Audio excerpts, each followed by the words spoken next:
ادیان ابراهیمی یعنی دین‌هایی که به حضرت ابراهیم برمیگرده. چه دین‌هایی؟ اسلام، مسیحیت، یهودیت. 3 تا از دین‌های اصلی و بزرگ دنیا. دوست داری بدونی چطوری؟ تا آخر این ویدیو رو نگاه کن. حضرت ابراهیم 2 تا پسر داشت، اسحاق و اسماعیل.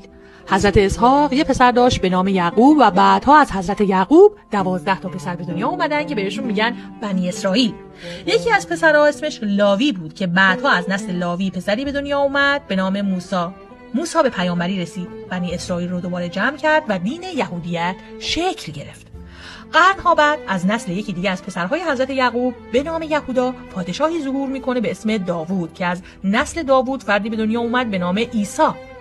عیسی به پیامبری رسید و دین مسیحیت رو تشکیل داد. حالا فرزند دیگه حضرت ابراهیم یعنی اسماعیل توی صحراهای عربستان ساکن شد و از نسل اون فردی به دنیا اومد به نام محمد که محمد صلی الله بعدها به پیامبری رسید و دین اسلام رو تشکیل داد.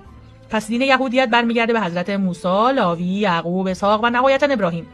دین مسیحیت برمیگرده به حضرت عیسی، داوود، یهودا، یعقوب، اسحاق و نهایتاً ابراهیم. و دین اسلام هم برمیگرده به حضرت محمد، اسماعیل و نهایتاً ابراهیم. هر 3 دین بزرگ دنیا یک ریشه دارند و داستانی که مدام داره سرنوشت دنیا رو تغییر میده.